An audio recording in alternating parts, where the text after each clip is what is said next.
Hello friends, स्वागत आहे तुमचं माझ्या चॅनलवरती. फ्रेंड्स, तुम्हाला जर व्हिडिओ आवडला तर व्हिडिओला लाईक करा, चॅनलला सबस्क्राईब करा आणि बेल आयकॉन दाबायला विसरू नका. नातं प्रेमाचं. नवीनच लग्न झालेल्या प्रियंका आणि समीर हे त्यांच्या खोलीत गप्पा मारत निवांत बसले होते. रविवारचा दिवस होता, त्यामुळे दोघंही थोडा मोकळा वेळ एकत्र घालवत होते. तेवढ्यात अचानक बेडरूमचा दरवाजा धडधडत उघडला आणि समीरची लहान बहीण श्रुती संतापून आत आली. अगं वहिनी, तुम्ही स्वयंपाकघरातले भांडी तशीच ठेवली आहेत. आमच्या घरी असं चालत नाही हं. माझं बघा, मी स्वयंपाक केल्यावर संपूर्ण किचन चकचकीत ठेवते. समीर थोडा वैतागून म्हणाला, श्रुती, मग तूच धुवून टाक ना ती भांडी. वहिनीला का त्रास देत आहेस? श्रुती चिडून म्हणाली. काय? मी त्रास देतीये? ती ह्या घरची सून आहे, जबाबदारी तिचीच असते. तुम्ही बघाच, स्लॅबवर तेलाचे डाग आहेत, सगळं सामान अस्तव्यस्त आहे आणि तुम्ही म्हणता मी बोलते जास्त. प्रियंका ओशाळून शांत झाली. तिच्या डोळ्यात पाणी तरळलं. तिने नुसतं मान डोलावली. समीर तिचा हात धरत म्हणाला, तू काहीही लक्षात घेऊ नकोस. श्रुती थोडी तोंड चालीची आहे, पण मनानं वाईट नाही. बस तू इथेच, मी पाहतो. प्रियंका उठली आणि म्हणाली, नाही रे, मी जाऊन साफसफाई करते. आज फक्त रविवार म्हणून तुम्ही बोलत बसले, नाहीतर मी नेहमीच आवरते. तेवढ्यात बाहेर उभी असलेली श्रुती पुन्हा ओरडली, असंच तिची सवय लाव ना, उद्या असंच पसारा टाकून बसणार. समीरचा चेहरा ताणला गेला. तो रागाने म्हणाला, श्रुती, आता तू पुरे, तू फालतू बोलणं बंद कर. श्रुती संतापून म्हणाली, मी फालतू बोलतीये? मी प्रत्येक कामात व्यवस्थित करते, म्हणूनच वहिनीला शिकवतीये. ती परिपूर्ण बनली पाहिजे. प्रियंका विचारात पडली, ही मला परफेक्ट का बनवायला निघतीये? मी इतकी वाईट काम करते का? प्रियंका गप्पच राहून किचनमध्ये गेली आणि आवरू लागली. तेवढ्यातच तिची सासू मीनाताई हसत हसत बाहेर आल्या. अगं सूनबाई, मी लिंबू पाणी करणार आहे, तुला हवं आहे का? प्रियंका म्हणाली, नाही आई, मी करते. मीनाताई म्हणाल्या, नाही ग, मी करते, तू आवर तुझं. मधून लिंबू काढते त्या शांतपणे काम करत होत्या. तेवढ्यात श्रुती पुन्हा आली. वहिनी, तुम्ही इथं असून आई लिंबू पाणी करत आहे? काही लाज आहे का? प्रियंका थोडीशी गडबडली. ताई, माझे हात भिजलेत म्हणून लगेच करता आलं नाही. श्रुती तिरकस हसून बोलली. हो, मला माहिती आहे, तुमचा टाईम मॅनेजमेंटची गडबडच आहे, त्यावर काम करा. मीनाताई थोडं कठोर बोलल्या. श्रुती, अगं मी स्वतःसाठी करत होते लिंबू पाणी, वहिनीला उगाच दोष देऊ नकोस. श्रुती अजून तावतावानी म्हणाली, आई, असं नाही चालत, वहिनीला शिकवायला हवं. प्रियंकाच्या डोळ्यात पुन्हा पाणी आलं. ती म्हणाली, ताई, जर तुम्ही मला थोडी मदत केली असती तर मी वेळेत आवरू शकले असते ना. त्यावर श्रुती म्हणाली, मी तुम्हाला मदत करायची नाही, तुम्हाला शिकवायचं आहे. समीरच्या रागाचा पारा अजून चढला. त्याने स्पष्टपणे सांगितलं, श्रुती, तुला परफेक्ट व्हायला आवडतं, पण दुसऱ्यांच्या चुका दाखवून मोठं वाटणं म्हणजे परिपूर्णता नाही. काही महिन्यानंतर श्रुतीचं लग्न झालं. ती आता कोकणातल्या एका कुटुंबात सासरी गेली होती.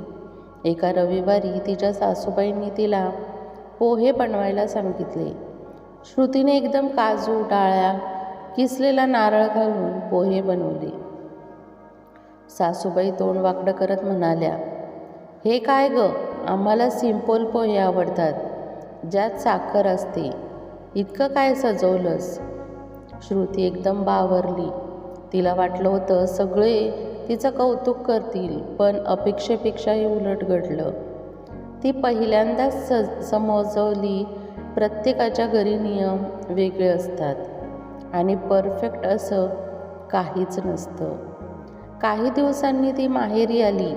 रजनी तिच्या ओळखीच्या हसऱ्या चेहऱ्यानं तिला भेटली.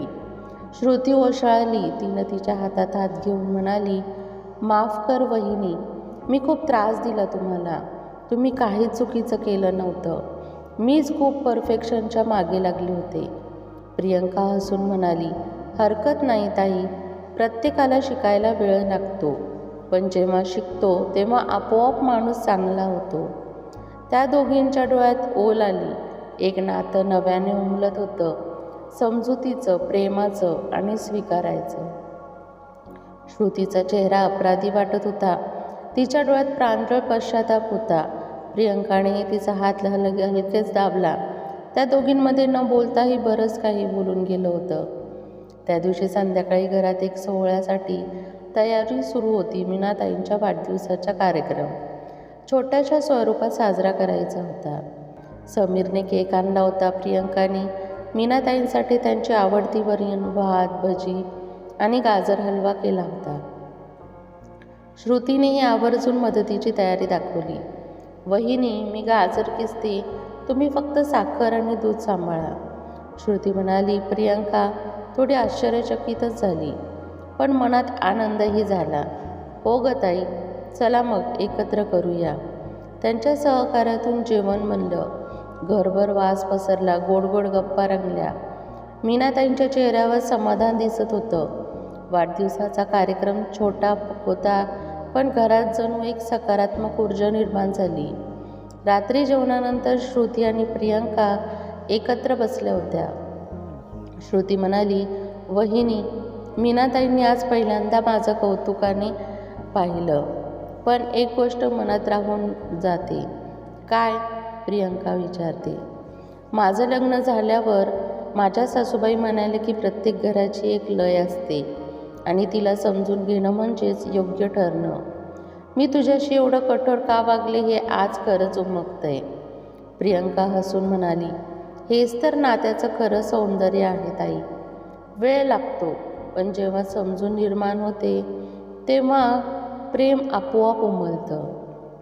त्याच दिवशीपासून श्रुती अधिक समजूतदार झाली. ती केवळ घरकामात नाही तर नात्यांमध्येही परिपूर्णतेपेक्षा सामंजस्य शोधू लागली.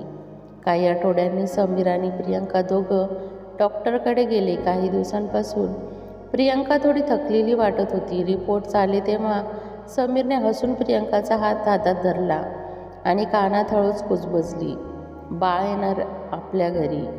प्रियंकाच्या डोळ्यात आनंदाश्रू उभे राहिले. घरात आनंदाचा उत्सव झाला. मीनाताई, समीर, श्रुती सगळ्यांनी प्रियंकाची काळजी घ्यायला सुरुवात केली. श्रुती तर खास काळजी घेत होती. तिच्या वागणुकीत आता स्नेह, जिव्हाळा आणि परिपक्वता होती. तिने प्रियंकासाठी लाडू, गरम दुधासाठी सूप्स आणि वेळच्या वेळी विश्रांती घेण्याची आठवण करून द्यायचं काम स्वतःहून घेतलं होतं. एक दिवस प्रियंका म्हणाली, ताई, आता तुम्ही खूप बदललात, खूप जवळच्या वाटता मला. श्रुती हसून म्हणाली, वहिनी, तुम्ही मला बदललेलं नाही, तुम्ही मला समजून घेतलं आणि मी त्या समजुतीनेच मी बदलले. काही महिन्यानंतर प्रियंकाला गोंडस मुलगी झाली. सगळं घर तिच्या हसण्याने उजळून गेलं.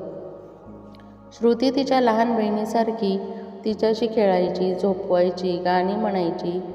समीर म्हणाला, आई, आता आपल्या घरात 2 सून आहेत, एक माझी बायको आणि एक माझी बहीण. मीनाताई हसल्या आणि म्हणाल्या, हो रे, आणि दोघीही परफेक्ट नाहीत, पण माणूस म्हणून परिपूर्ण आहेत. संपूर्ण माणूस हा परिपूर्ण नसतो, पण जो दुसऱ्याला समजून घेतो त्याच वेळी नाती परिपूर्ण बनतात. बाळाच्या आगमनाने घराचा प्रत्येक कोपरा आनंदाने भरून गेला होता. मीनाताईंचा चेहरा खुललेला होता. समीरच्या डोळ्यात अभिमान होता आणि श्रुतीच्या चेहऱ्यावर एक वेगळी शांतता होती. जणू आतून ती काहीतरी शिकून परिपक्व झाली होती.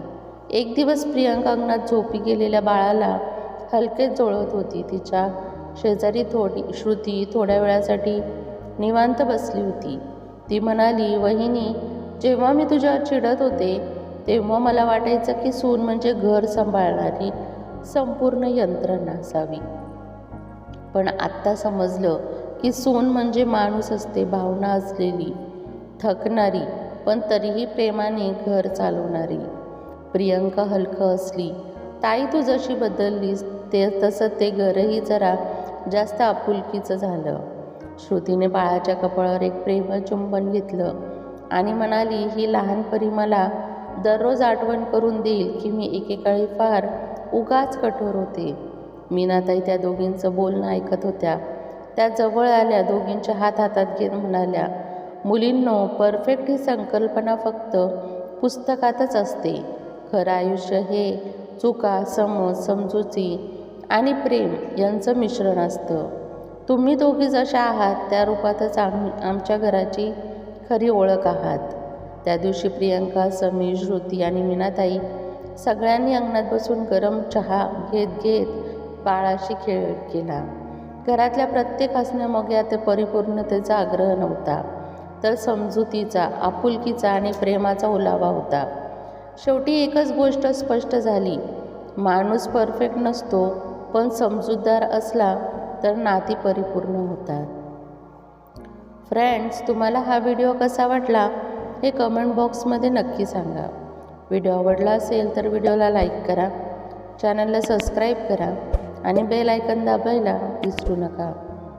व्हिडिओ बघितल्याबद्दल धन्यवाद.